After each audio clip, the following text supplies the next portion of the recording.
And to Iran, choose wisely. I pray you choose a deal which is within your grasp for the betterment of your people and for the betterment of the world. In the meantime, the War Department is locked and loaded. Mr. Chairman, over to you. Thank you, Mr. Secretary, and good morning, ladies and gentlemen. Thank you for being here today. Last week, the President of the United States directed a ceasefire that temporarily paused major combat operations in Iran. The unprecedented effort by America's joint force during Operation Epic Fury set the conditions for this ceasefire. And as the Secretary said, I'd like to emphasize during this pause that the United States Joint Force remains postured and ready to resume major combat operations at literally a moment's notice. This morning, I'd like to give you an update on the ongoing blockade in the CENTCOM AOR area of responsibility. On Monday, 13 April at 10 a.m. Eastern Standard Time, at the direction of the President, America's joint force began implementing a blockade against Iran under the leadership of Admiral Cooper and the team at CENTCOM. Let me be clear, this blockade applies to all ships, regardless of nationality, heading into or from Iranian ports. The U.S. action is a blockade of Iran's ports and coastline, not a blockade of the Strait of Hormuz. Enforcement will occur inside Iran's territorial seas and in international waters. In addition to this blockade, the joint force, through operations and activities in other areas of responsibility, like the Pacific area of responsibility under the command of Admiral Paparo, will actively pursue any Iranian-flagged vessel or any vessel attempting to provide material support to Iran. This includes dark fleet vessels carrying Iranian oil. As most of you know, dark fleet vessels are those illicit or illegal ships evading international regulations, sanctions, or insurance requirements. More than 10,000 sailors, Marines, and airmen, over a dozen ships and dozens of aircraft are executing this mission. And let me walk you through this operation a little bit. Please go to the first slide. First to the graphic. This is taken before the blockade began. North is up. You can see the blockade line here in the center of the graphic, denoted by the red dashed line. This map is a pull from our common operating picture that we use to allow commanders and key leaders to see what is happening in near real time. We just grabbed screen grabs to highlight the actions and activities. What is not shown is how incredibly congested this area is and the incredible work that our sailors are doing to ensure that they can work in and around an incredibly busy water space. What is also not depicted here is the massive force of fighters, intelligence aircraft, helicopters, and other embarked forces, to include aerial refueling tankers that are up overhead this blockade area. You'll note that U.S. forces are in blue, Iranian ships are in red, and as we started this blockade, there were 7 ships of interest that were of concern for U.S. Central Command. Through a variety of intelligence tools and with the assistance of the Office of Naval Intelligence and other intelligence agencies, the force began to hunt for potential interdictors at 10 a.m. Eastern Standard Time. Next slide, please. It's now 12:40 Eastern Daylight Time, 2 hours and 40 minutes into the blockade, as attempted blockade runners attempt to hop the line. U.S. forces began to commit. Out in front of them was a range of intelligence, surveillance, reconnaissance, and tactical assets. And immediately these runners began to see, sense, and feel America's combat power compressing upon them. The lead ship, normally a destroyer as depicted here, along with air power off of the USS Abraham Lincoln Strike Group, began to move towards those ships. At each point, the United States Navy will transmit a warning. A young sailor, normally on the bridge of one of those destroyers, a junior officer, picks up that mic and transmits, and I quote, "Do not attempt to breach the blockade. Vessels will be boarded for interdiction and seizure transiting to or from Iranian ports. Turn around or prepare to be boarded. If you do not comply with this blockade, we will use force." And as this message is being transmitted, as I mentioned earlier, those shipmasters can literally see, sense, and feel the pressure around them. It's a finely tuned machine, rehearsed multiple times, and executed now 13 times since the blockade has begun. Next slide, please. We're now 24 hours plus into the blockade. You can see the turning around of multiple ships, 12 of which stayed inside the blockade line, one of which not depicted off to the eastern side, turned around before even attempting it. Any ship that would cross the blockade would result in our sailors executing pre-planned tactics designed to bring the force to that ship, if need be, board the ship and take her over. And that includes a series of escalated force options, which could include warning shots and others. Next slide. The final graphic shows taken at 11:20 p.m. the night of 14 April. You can see that the captains of all these ships have made the wise decision not to move, transit, or run this blockade. As I mentioned, so far 13 ships have made the wise choice of turning around. And as we continue to hold this blockade at the order of the Secretary and the President, any vessel that compares to comply with our instructions will be dealt with accordingly. As of this morning, U.S. Central Command has not been required to board any particular ships. And I'll remind you that we are also conducting similar maritime interdiction actions and activities in the Pacific AOR against those ships that left that area before we began the blockade. Before I turn it over to Admiral Cooper, I want to talk briefly today about the men and women enforcing the blockade, America's sailors and Marines, and today particularly our destroyer and surface forces. When we talk about an American destroyer, it's important that you and the American people understand their capabilities.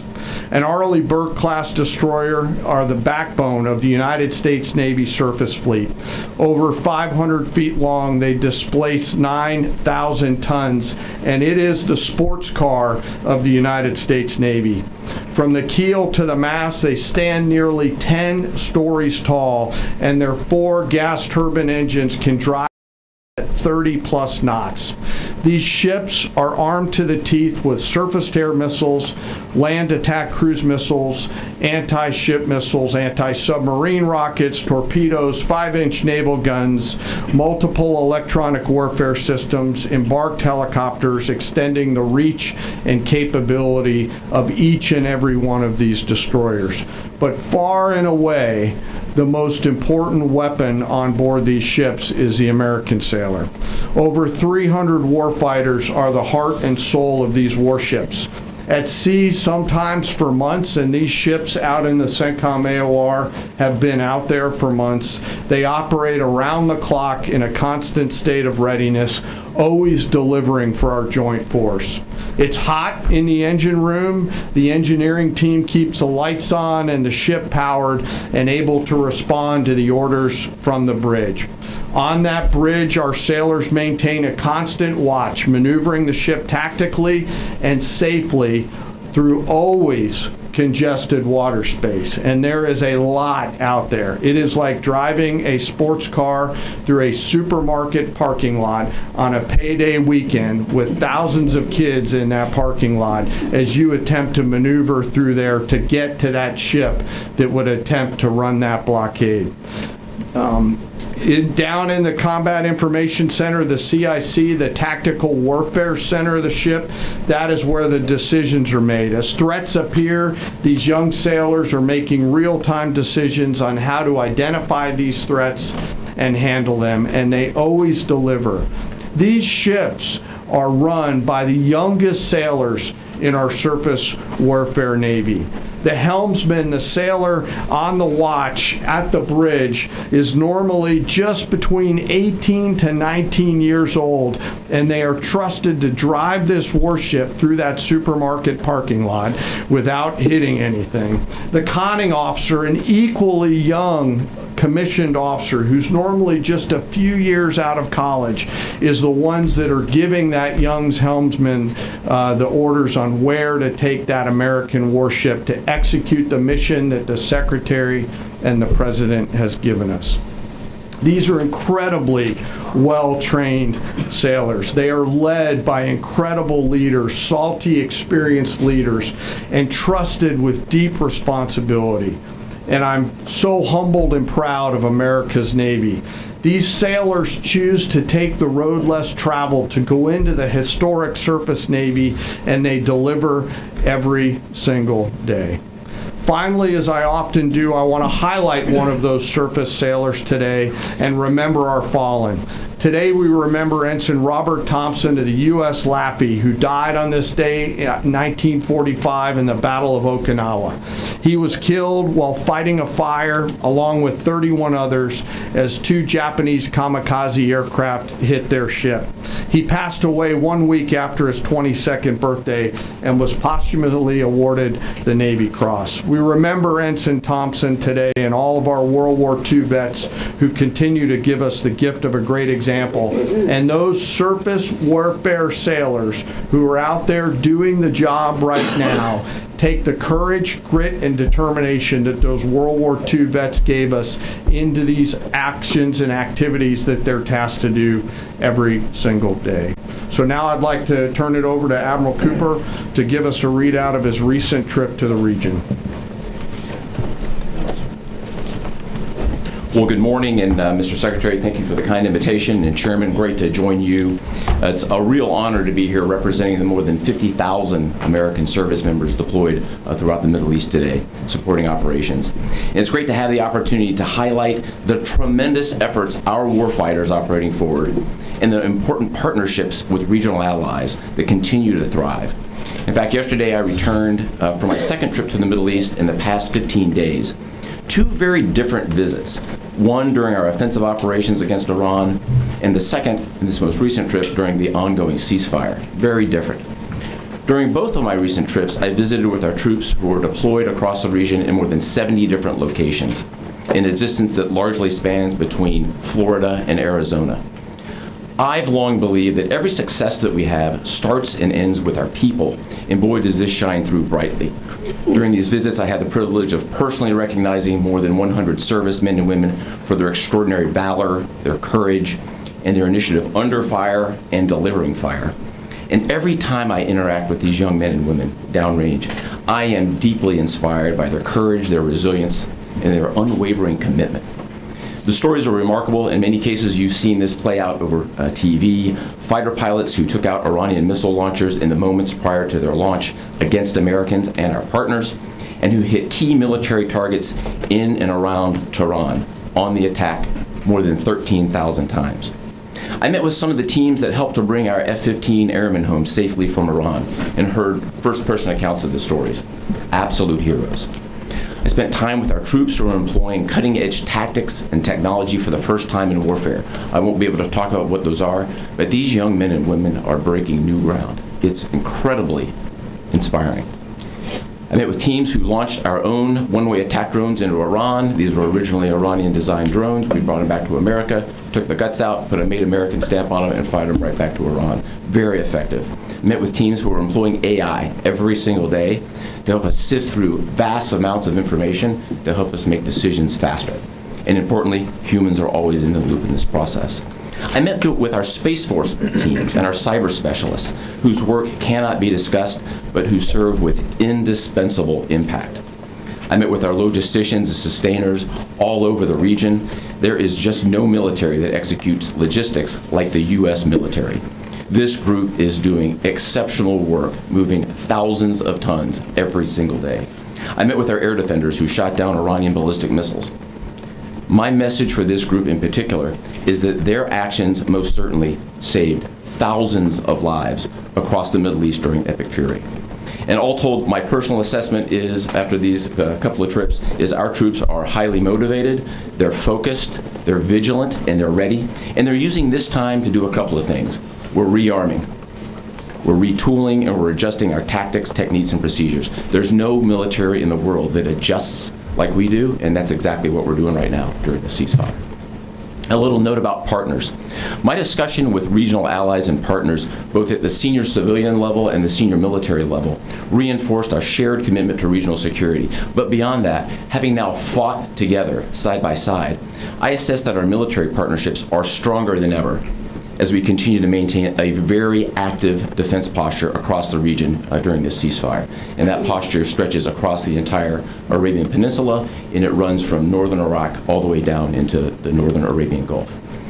In creating the largest air defense umbrella in the world across the Middle East, we embedded specially trained U.S. military air defenders alongside our partner nation soldiers, side by side, literally side by side. And to give you a sense of their contribution and impact, the King and Crown Prince of Bahrain both personally knew our soldiers by name.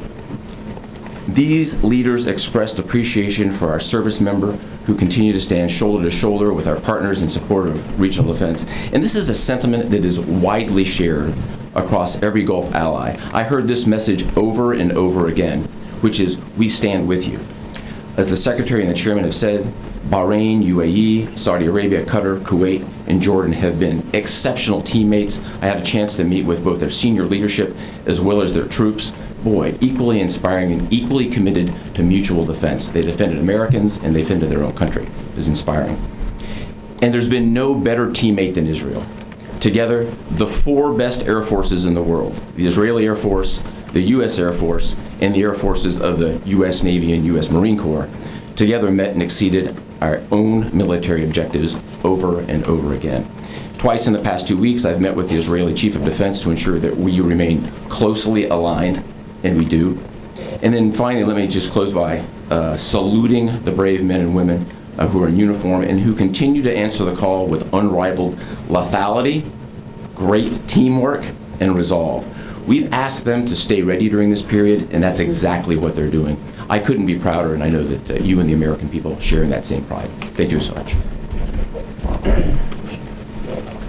I will take a few questions. Go ahead. Thank you. Alexandra Ingersoll, One American News.